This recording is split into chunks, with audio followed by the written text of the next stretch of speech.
Wherever you guys may be, thank you for joining us. I got the elusive Jon Snow.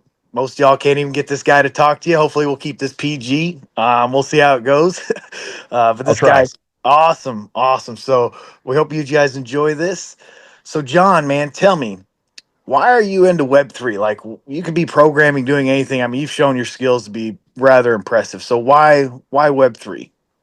I mean, it's kind of like why not? I I started out pretty early. I mean, I was interested in programming and development and coding in my early 20s. I'm in my 40s now.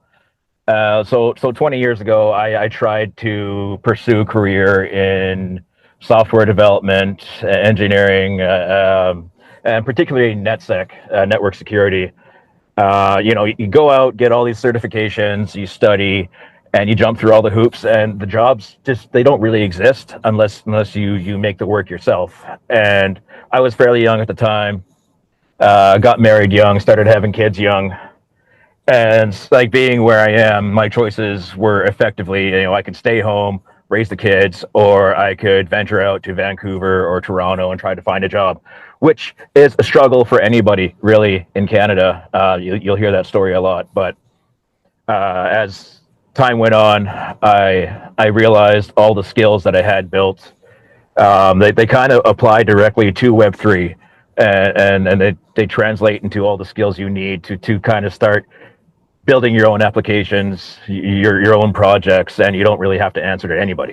And I really like the idea of outsourcing everything to the community, effectively completely turning the traditional paradigms entirely on its head, where you have to answer to the makers and the corporate entities, and what they say goes. But I enjoy more so letting other people have a voice in how things develop.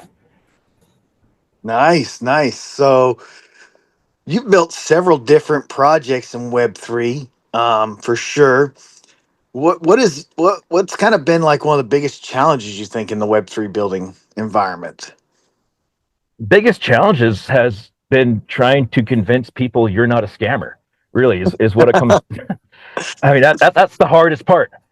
It There, feels that way. like it seems like 95% of the projects launching within the last several years have entirely gone defunct and rugged, and a lot of people started out having the best intentions, and they get caught up with the wrong groups and the wrong people, and they offer them promises of riches, and then they just pull everything out from underneath them. And somebody else, 9 times out of 10, somebody else ends up taking the blame, and the guy that actually performed the incident goes on scot free to do it all over again. And those guys are still around, launching new meme projects again and again. So it makes it really tough for anybody actually trying to build something legitimate. Yeah. So one of your projects, I think you said you had some issues there as well with one of your first projects. So I guess you experienced that same scenario a little bit. Yeah, yeah. I mean, effectively, I took somebody's word for what it was, and he said he was a developer. And effectively, what he was doing was he was just selling his NFTs and using the proceeds from the NFTs to hire Fiverr devs. And after looking into it about all we could from our end, the best we could figure is that it was either himself or his hired help that ended up draining liquidity from the decks, the feather swap decks, and which realistically it wasn't a huge impact, but it was enough to impact the reputations and liquidity of all the projects involved. And they were there was never any real cross development. Nobody had access to anybody's code base or anything. It was entirely a cross promotional relationship. You tweet this and I'll tweet that. But people still took that as the signal to just remove their liquidity and play it safe, and that liquidity kind of just never came back. But I mean, that's the way it goes, and there isn't much you can do beyond trying to keep on going and moving past it. Yeah, I think I learned that lesson really early in business as well. You get one shot at a reputation. So the moment it's gone, it's gone. There's no picking it back up.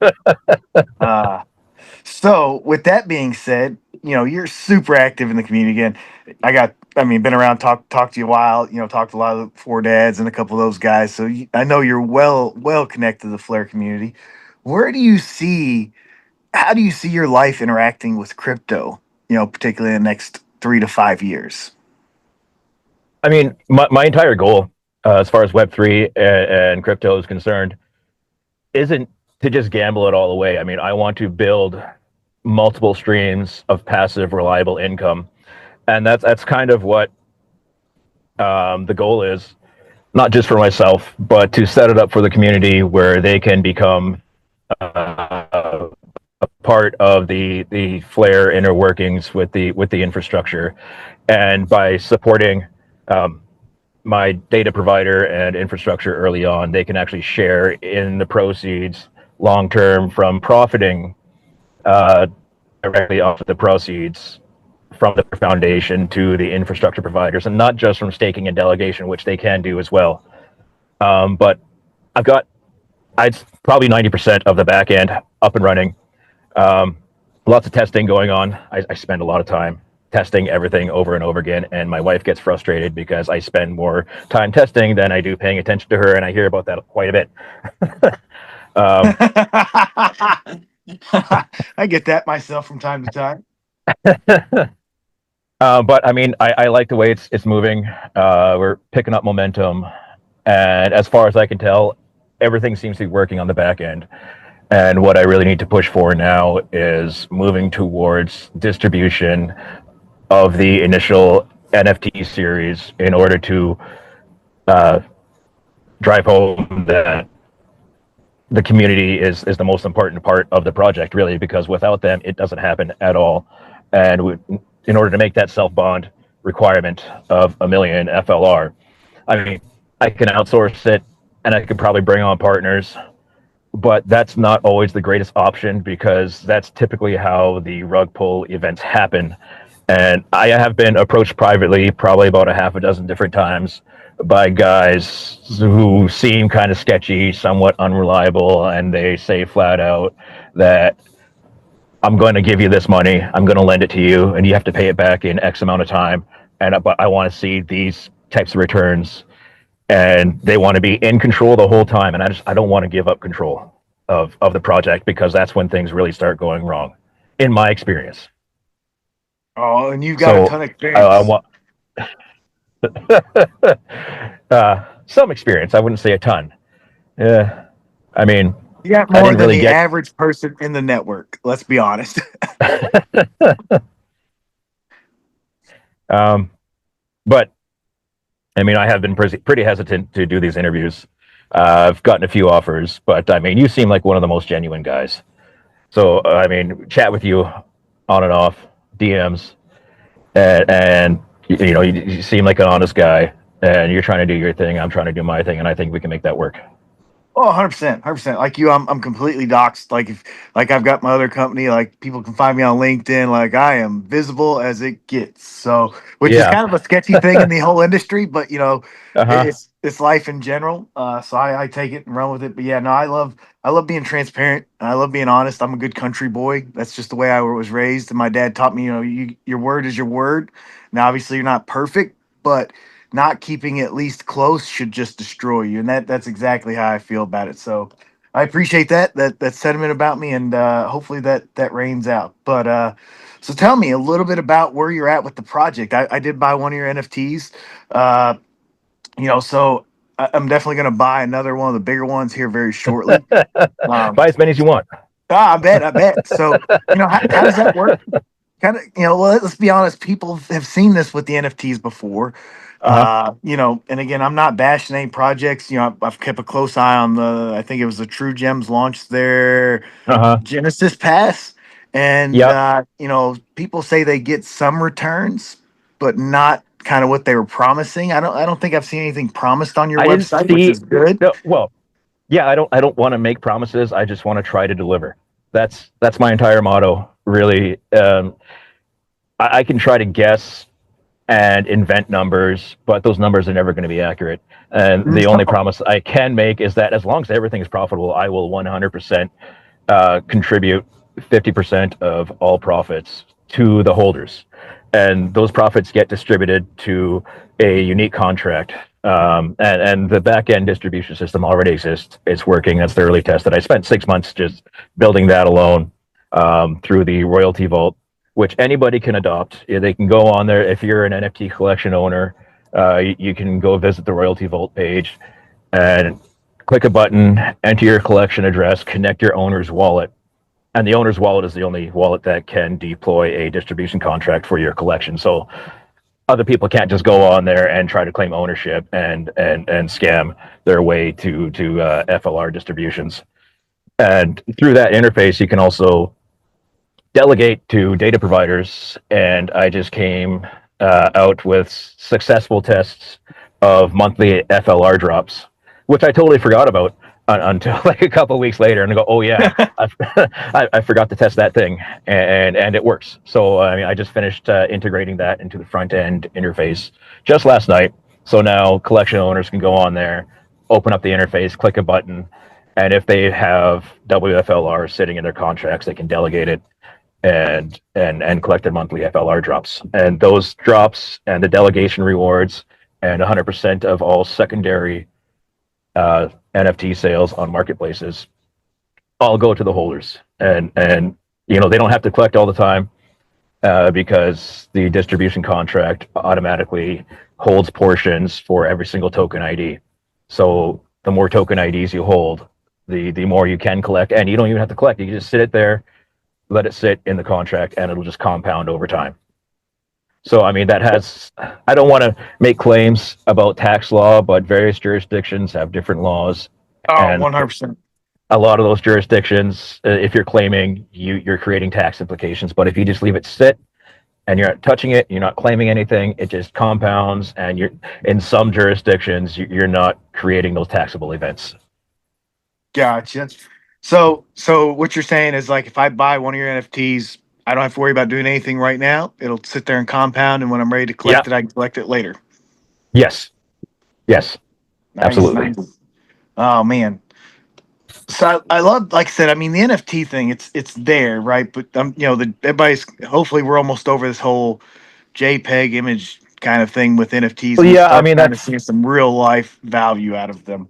it's the whole JPEG thing, and it's no different than a meme token with an image attached to it. It works the exact same way, and it's just not as liquid as an ERC20. Effectively, my general stance is that the JPEG NFTs we have seen were nothing more than a proof of concept of what we can do with blockchain, but people just aren't utilizing the NFTs correctly. And in my opinion, the most valuable part of the NFT is the data that it can store and represent, because you can attach URI strings, and you can put any specific data set in the metadata of the NFT, and you can make it updatable. So you can use the thing as an on-chain database effectively, which is how the entire distribution system works.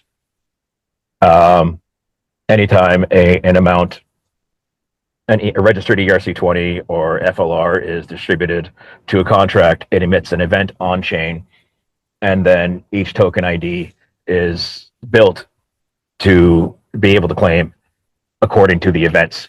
And I mean, I don't want to get too technical. There's a lot going on, but I think this is more along the lines of a better use case for NFTs than just selling bears and lions.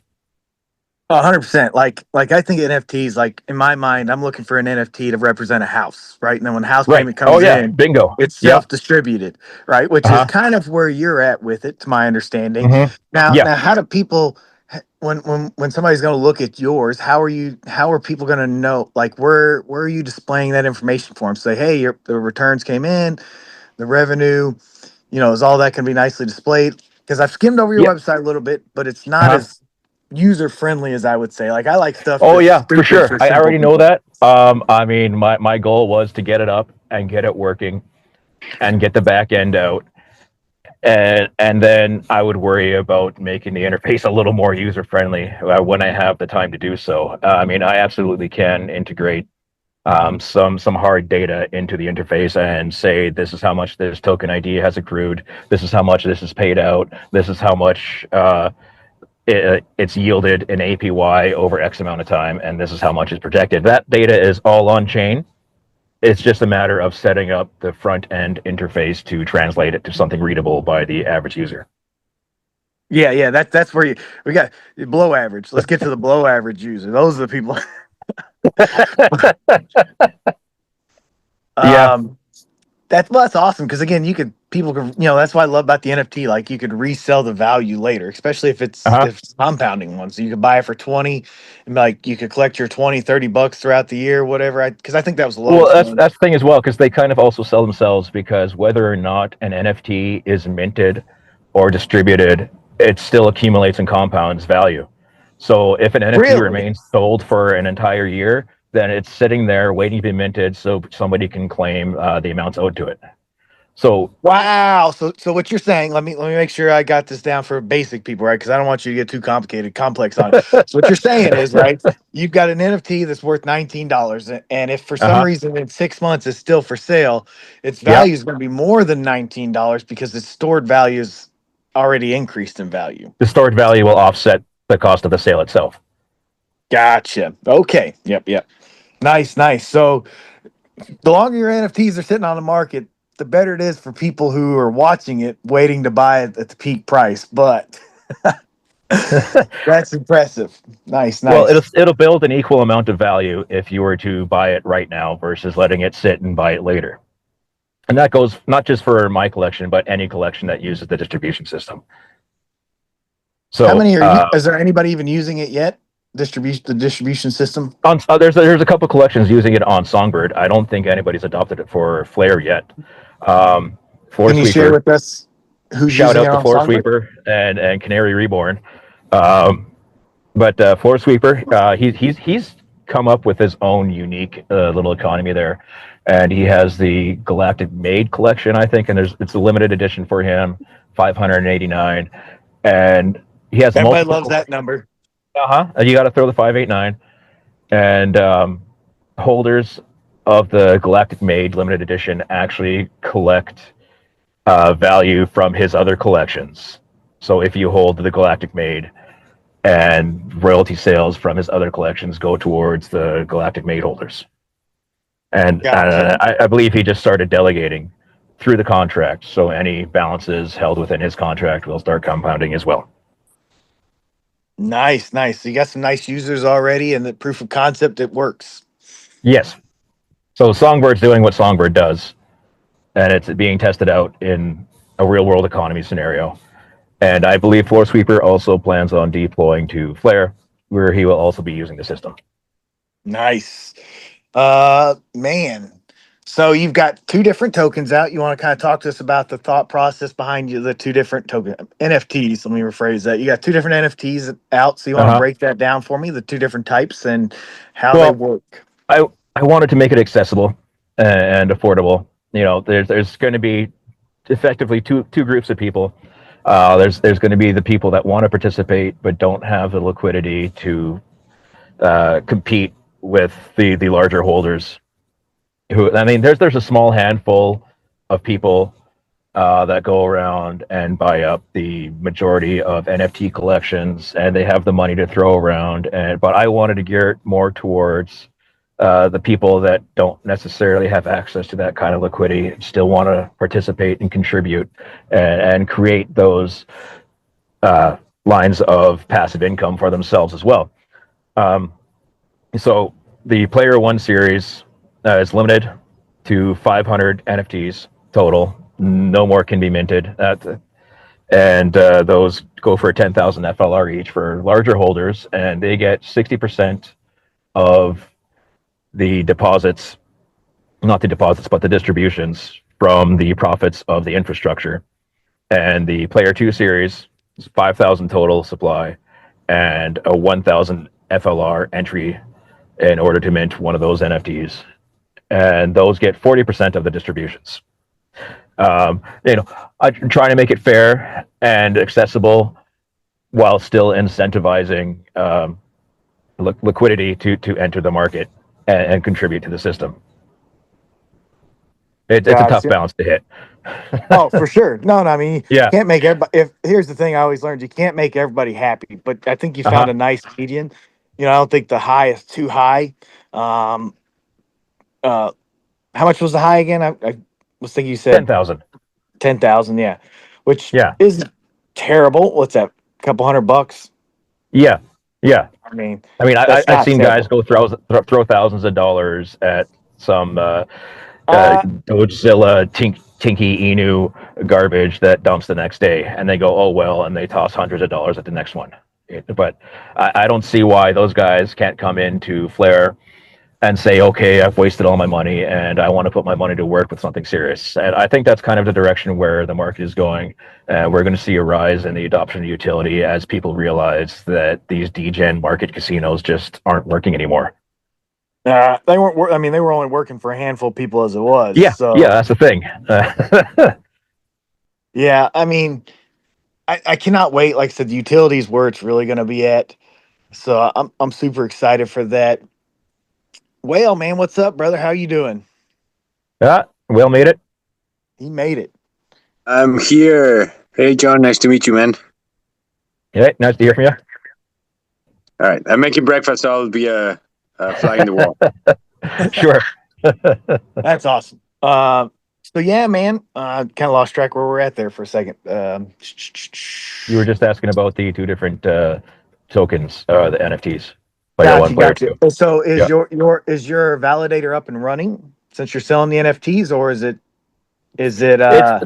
All the back end is in place. It's running. It's ticking along, and I've created custom scripts to watch performance on my end, but you won't see that in the Flare systems because it's not currently registered. But all the back end is functional, and it's just waiting to be registered, like within the FTSO system, and the meeting of the self bond comes shortly after that, assuming we can generate the distribution needed to make that self bond, and I think we can do it. I think it's going great, and I think it's going to go even better.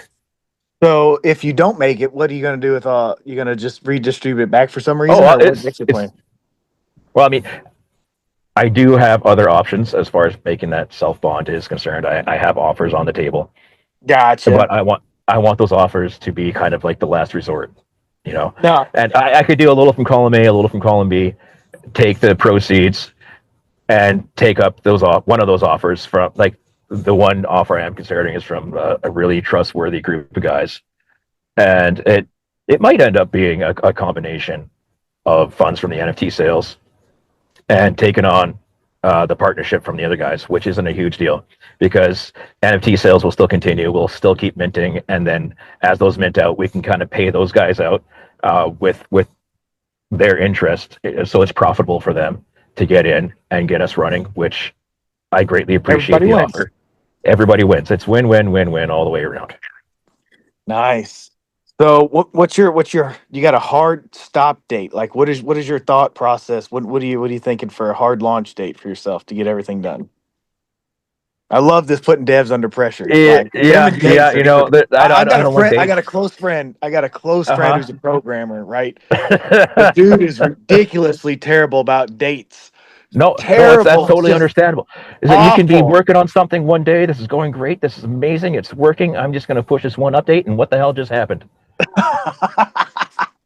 That's Normal people like us don't understand that. We have no comprehension. Like you said, this date. Like, what's the problem uh here? huh. If you need to, Yeah, so what And are you'll you be doing hoping? something totally innocuous, and you think it's really simple at the time, and okay, this is easy, I don't need to back up, and then you push it to the main system, and nothing works anymore, and you keep ticking along. You don't realize nothing's working until it's too late, and then you start reading through your logs and all your saved backups, and you spend 3 days troubleshooting, and you have no idea what the heck is going on. And you say, "Screw it, I'm loading it back up, and I'm starting from there." That's how that goes. Well, we're doing that with vibe coding right now. It's super fun. The vibe coding Uh thing we're huh. doing. It's priceless. Uh, but so what's your date? What's your date for launch on getting yourself on Flare's FTSO? I mean, as soon as possible. I mean, I don't want to say next week. I don't want to say next month. I want All to say as right, soon as Hugo. possible. All right, Mr. Hugo over there. You learn from the best. Oh man. So no idea yet on that. Well, it's not that I don't have an idea. It's just I don't want to say we can do it in a week if we meet the self bond requirements, because that's a possibility. But there's so many different alternative scenarios that may crop up that we can't imagine right now, where that week becomes a month, but Yeah. which is okay, because I mean we've done enough in sales that I think we like 6 months of runway, where it can run and we can build value and we can demonstrate that this is working and we're going to make it work. And the longer we stay in, then the more likely it is it's going to work. I mean, I don't see any way it's not going to work out. Yeah, I mean, there's always some kind of catastrophic issue that can happen. System-wide meltdowns always tell people like, it's gonna be fine, minus the system-wide meltdown. Uh-huh. Yeah. I've had a few of those. I mean, I had my home PC completely shit the bed, and I had done like weeks of work, and I do have backups saved to GitHub, but I don't use GitHub as much as I should. But my hard drive, I was able to save my hard drive, plugged it into a new system, fired it up, pulled all the data off, and it's just raw data coming off of there. So you have to sift through the raw data to find the proper files, and it's a huge pain in the butt. But I mean, it's that or rebuild. um, but I mean, it works out 9 times out of 10. Regardless, I mean, it's just how far back are you willing to go? No, 100%. So, any other active projects you got going on, or is this your main thing now? Because I know you had the bird project. Well, see, that's the thing. It's a bit complex. I mean, the whole thing is, everything I've done so far is working towards one major goal, and everything I've got going on and everything coming up are just moving parts in one larger machine. And what I'm building towards is the decentralized monetization for content creators. So guys like you can profit from your content in a decentralized manner. Not just doing the online X spaces, but video creators, writers, artists, they can profit from their works in a decentralized manner. I mean, one thing I really hate is the YouTube monetization model, where they hoard the majority of the revenue, and artists and creators just don't get their free shares or their fair shares. So what I've been doing for the last couple years now is building towards creating a system, a platform that can be used as a hub where people can connect their accounts into one kind of overledger system that monitors all the connected accounts through verifiable systems, and we can create a decentralized monetized system for distributing funds from the advertising incentives. If that made any sense at all. It made sense to me. Like one of the things we had considered. Did I get dropped out?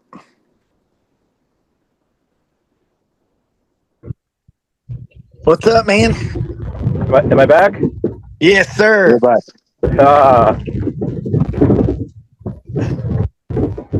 Okay. I'm trying to move to a better location with a stronger signal here. No worries. Yeah. We'll wait. When did I cut out there? You Couple said, minutes ago. I don't know if that makes sense. And so, Right. but actually, it does make sense to us, because we actually were talking about how great it would be, for course creation, for somebody to be able to sell an NFT, Right. and then be able to, split those sales up and stuff like that. Because Right. like we want to create, an open source, like Uppercent, but where people can put their own content, sell their content through an NFT. Yeah, absolutely. Yeah. And then us as the owners of the site get a percentage of that royalty that they sell. Whatever they sell and mint their NFTs for, we get X from it. Right? Udemy. That's like Udemy course. Yeah. I mean, you can go onto the Web2 education platform, Udemy, and there's a bunch of independent creators and educators and certified professionals, and they go on there and they create courses for just about anything you can imagine, and for like minimal overhead for the individual user. The return you get from the education far outweighs the dollar cost, really. Oh, 100%. So we want to do that for Web3, like a Web3 version where NFTs log That would work. in. That would work. Yeah. So yeah. No, I knew exactly. Like when you said that, I was like, that we don't have to worry about smart contracting anything, man. Boom, he'll have everything right there when it comes time. That's kind of where I'm headed. Yeah. I want to like. There's lots of people out there, and they have the ideas and the ability to do things on their end, but they end up going to places like Fiverr and hiring these sketchy devs. And as this, even after these guys offend, they're almost guaranteed to reoffend. And those higher dev platforms don't take responsibility, and they just let them go out and reoffend. And so we get stuck in a perpetual cycle of independent guys going out there trying to do their thing and getting screwed over because nobody wants to take responsibility. So, I mean, if we can create a platform where you don't need to hire this other extra guy and you can just deploy what you want to deploy, then everything works out for everybody. No, 100%. So I think we missed a little bit about your history. How long have you been working around the Flare network? I know it's been a long time, but most people don't realize it. I mean, it's been on my radar, and the first couple of years I was kind of quiet, sitting in the background, just listening, figuring things out. Early on, I really started out with XRP. The whole SEC happened. I was sitting in a leveraged long position, and I was doing great. I was on top, and the SEC, yeah, the SEC says we're suing, and then overnight they cut out again. But yeah, I got liquidated by the SEC, and then I heard about the flare drop, and I started looking into what they were doing, and I mean, I realized this is kind of what the industry's really missing right now is all this verifiable on-chain data and a way to kind of unify liquidity across chains. And it's grown quite a bit since then. And as far as how long I've been involved in Flare, I mean, I'd say from day one, but I was much more of a back end kind of guy, staying quiet, doing my own thing. And I didn't really. I mean, That's what my buddy at Fordad said. He said, Jon just showed up while stuff was going really wild, and he was super quiet, helped out with a ton of stuff, and then just stuck. Yeah. I mean, that's the long and short of it. Yeah. But that's awesome, man. So, I don't want to keep you too much longer here. Like I said, we're almost at the hour, and I know you got kids that are super important to you, and your wife is. Well, the teenagers, because so I mean, I'm pretty much just waiting for them to burn the house down, really. 3 of them, right? Yeah, all girls.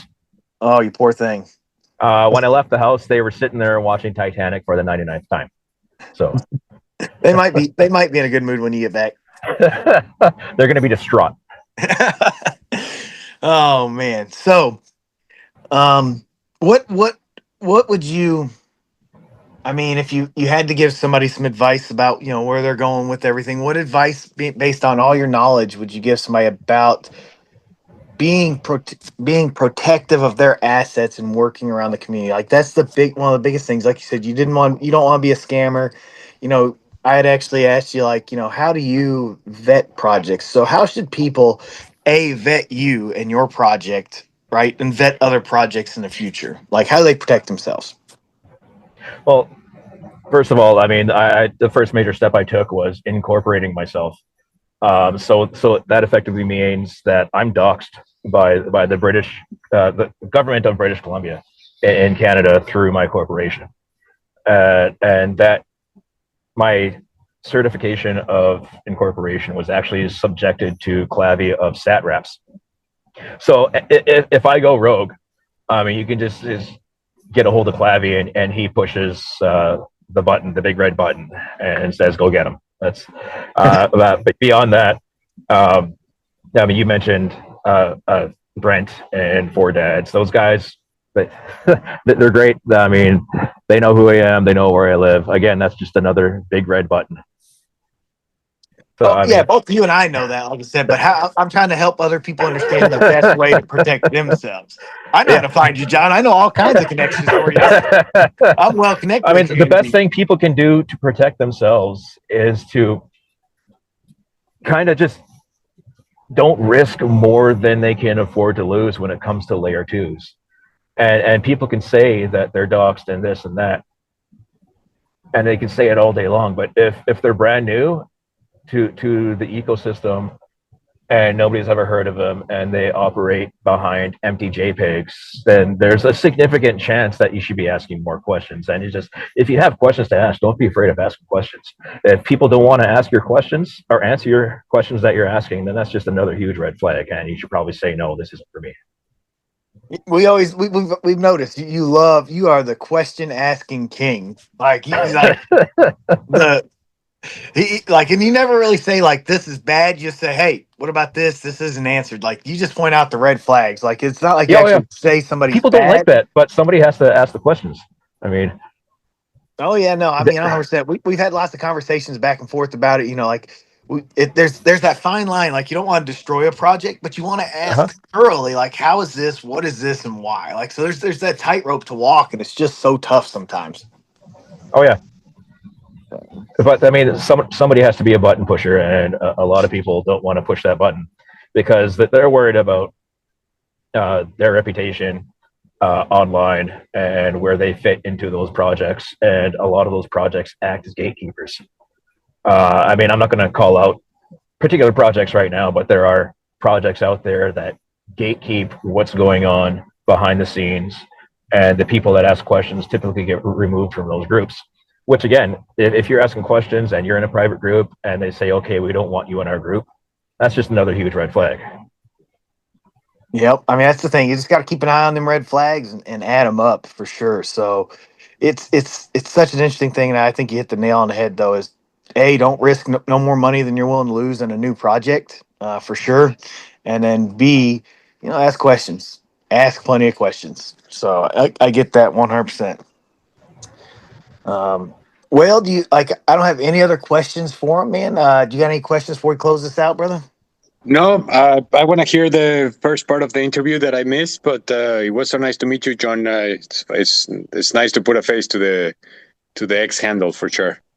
And yeah, It feels better. It definitely feels better. So that's why I look forward to putting out this interview and some snippets across it because I think that's people want to see and understand who's building what.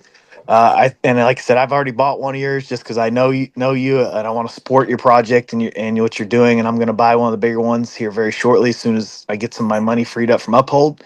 But 100% respect you, love what you're doing, man. Again, love all the information. You're always giving great information to the community, so I greatly appreciate it. Uh, I'm sure not everybody appreciates it, but I Yeah. I truly stand behind what you do and appreciate it for sure. So I want you to know, mad respect, and I will definitely be continuing to track what you do and chat with you more for sure. Yeah, awesome. Yeah, great to hear from you.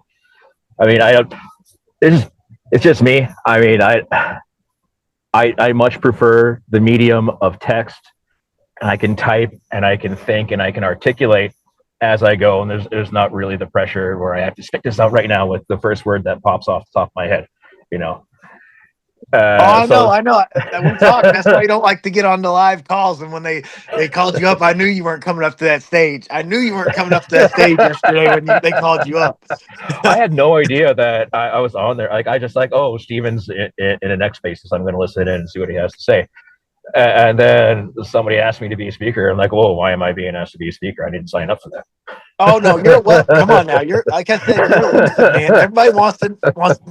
You're a very elusive guy, which makes people question. And again, that's hey, that's one of the things, like you said, you need to work on right there. People want to hear from you, sir. And that's a red flag that concerns people. So I love that we got to get this chance to help you out, and I look forward to kind of putting this out there to help you, because again, that's a red flag for a lot of people's names and faces and hearing a voice, because that that that creates that comfort. I mean, that's why we started doing the interviews we were doing, and still do, was to create that, how do we put it, a face to a name and an understanding of who's behind it, to get more comfortable with the projects. Oh, for sure, for sure. I mean, that's another huge barrier. No, it's good. It's awesome. Well, hey, we might be hitting you up for some information later. This is third party stuff, right? So we're building that DeFi tracking protocol tool. Oh yeah. And so we might have some questions on how we connect into Web3 later. We might hit you up for, man. For sure, no problem. So, but it's very, most people look down on it. We're vibe coding, right? So we're doing this all in Riplet. Freaking been incredible for us so far. I mean, it's a great tool to help you learn, but I mean, if you're going in raw, you're gonna hit some speed bumps. Oh yes, we are. We've hit several. I mean, I spent a lot of time learning the hard way, and occasionally, nobody's perfect. You hit roadblocks and walls, and you try to work your way around them. And it's okay to use an AI assistant when you need to, because it can spit out alternative, thought processes that may not have hit you at any particular moment when you're sitting in the problem. I was gonna say, for us, it's entirely different. We've got zero coding skills, so we're beating it down to the buttons do what we said we wanted to do. Literally brute force operation. Like I akin it to a kid walking around in the dark. Like we're just wandering around, seeing what happens, and if the stuff works, fantastic. I mean, that to an extent, I mean, that's totally understandable. But I mean, if you get to the point where you're managing funds, then it's probably not recommended, because the AI itself typically struggles with solid security fundamentals, which is what it really that's what I comes was down telling Steven, that as long as it's just like reading information, it's fine. But if you have to do, like, we're trying to build like a liquidation bot for Kinetic, but then that's the part where I'm like, fuck, I don't know when there's money involved if I would trust something like that. Well, I mean, you keep it all back end to yourself, and don't expose it to anybody other than people within your team. And that's really going to be the safest way to run that. Okay. Well, yeah, one step at a time. Let's first focus on the liquidity tracker. But are you going to do any liquidations for F assets? I already played around with it a little bit. It's pretty straightforward. I mean, a guy could take a $50 Raspberry Pi board and set up a liquidator in like 20 minutes. That's an extremely simple thing to do. I mean, in my opinion, it's an extremely simple thing to do. Other people might have challenges with it. But I mean, I had set one up purely as an experiment, and I don't see why I could run like a dozen of those things. Do you think that you could do something with with the project that you're creating, where you could like pull money in for liquidations? I mean, the thought had never even crossed my mind, but that's totally doable. And then if you sell an NFT to get into the liquidation pool, that's a great idea. Yeah. I mean, I don't know if it's like mixing things, because I feel like your NFT is a very specific project. It's not just my NFTs. It's anybody with an ERC 721 can run the distribution system. So you can go out. Let me help real quick. He wasn't there on that part. So he built a separate protocol for anybody to use. So like, I saw that on X. Like, you posted that part, and I like that. But what I'm saying is that as part of your FTSO services, you could have somewhere where you could deposit money, and then whenever there's a liquidation, and then you just like spread the profits between the pool percentage. Why not? Yeah, why not? I mean, let's do it. I mean, it's low bar, no challenge. It's just another. I'd buy one of those NFTs. Well, we wouldn't even need to make another NFT. I'd just toss it in the bag with the Power On series. Oh, that'd be legit. That would be legit. Like, hey, while you're in it, you're going to get these liquidations. Yeah. Yeah, that's a great idea. I might go ahead and implement that. Amazing. I love it. Yeah, but yeah, like you said, for me, it's like I don't even know where to begin, and for you, it's like, oh yeah, 20 minutes. Right. Yeah. That I mean, makes the me even more excited documentation. to buy my next NFT. I mean, the documentation on for the liquidator, what I was looking at, it's pretty straightforward stuff. It literally tells you exactly what you need to do. And you just, Gosh, if you're not Can you if you're not can you send familiar that? with running a Linux system, then that'll be the biggest challenge. So Can you you need send me that Linux, doc? and for Kinetic, is this it would be the same thing, or just a smart contract where you deposit funds and then it executes the liquidation? I believe Kinetic would have to be like an entirely unique interface, back-end system built from the ground up. I thought about I it. asked them. They asked them, and they said that with AI and like a very low level research, that I should be able to get it going. So Oh that's yeah, for why I sure. started For trying sure. it. I mean, I spent about 5 minutes looking at it, and I thought, okay, yeah, that's pretty cool. I might get into that, but I have other fish to fry, and that's just For another sure. thing on the back burner. For There's a sure. lot of back burners going. Very nice. Thank you, John. That was amazing. Thank you for taking Yeah, the time to awesome. talk about Yeah, no problem. Awesome, that. John. And hey, could you send me that doc on X that you were just saying? Oh, the dev guide for the liquidator. Yeah. So Yeah, we, yeah, we I'll might fire we off that might link for upload. you. Awesome, that'd be awesome because we might upload to AI, have it help us break it down, understand it, and we might play with that because that's our next.